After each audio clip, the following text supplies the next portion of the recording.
Selamat datang kembali saudara-saudara, rekan-rekan mahasiswa. Salam sejahtera, Assalamualaikum warahmatullahi wabarakatuh. Baik rekan-rekan mahasiswa, di sesi ini kita akan bahas perkuliahan kita. Ringkasan perkuliahan akan saya sampaikan di video setelah ini. Ingat, tetap berdiskusi, tetap belajar, baca modulnya, dan kerjakan forum serta tugas-tugas rekan-rekan.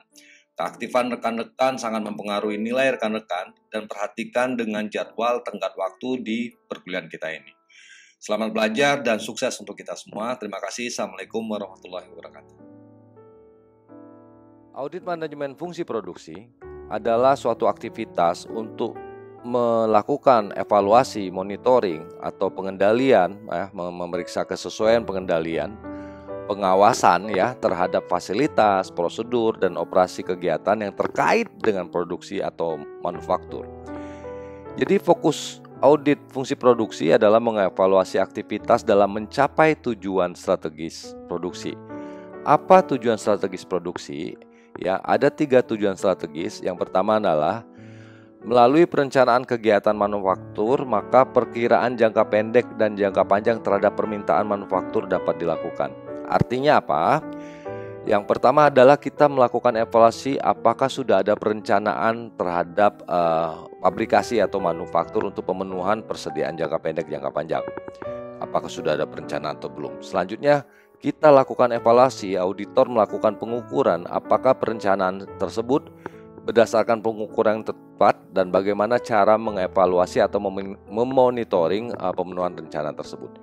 Yang kedua adalah audit ini bertujuan untuk memastikan ketepatan waktu dalam menjamin kelancaran proses produksi.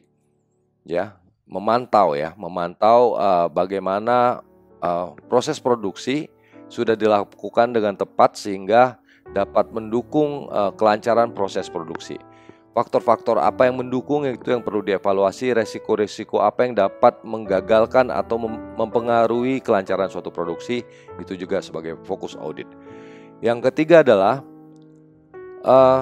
terkait dengan mutu produk, ketepatan waktu, dukungan sumber daya, baik itu keterampilan sumber daya maupun kecukupan sumber dayanya sebagai faktor yang mendukung suatu produk, itu juga menjadi suatu fokus audit.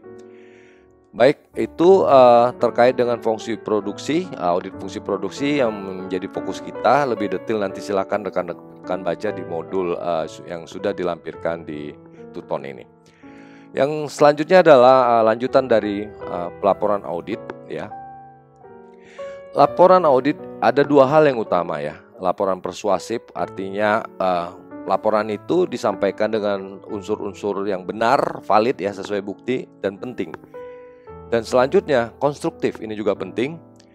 Jadi ada 4 hal utama. Yang pertama, hindari sifatnya laporan itu opini tanpa bukti. Laporan kita harus memberikan gagasan yang positif dengan bahasa yang positif juga positif. Yang ketiga, berikan perspektif yang seimbang antara temuan negatif dan temuan positif, menjadi seimbang. Dan D, berikan penekanan pada manfaat atas rekomendasi yang sudah disampaikan auditor. Baik rekan-rekan, itu pertemuan ke-7. Jangan lupa di pertemuan ini juga ada diskusi terkait dengan produktivitas dampak pada kinerja keuangan perusahaan. Nanti coba lihat juga forum diskusinya dan silakan rekan-rekan diskusikan sesuai dengan materi diskusi yang sudah disampaikan. Terima kasih dan selamat belajar.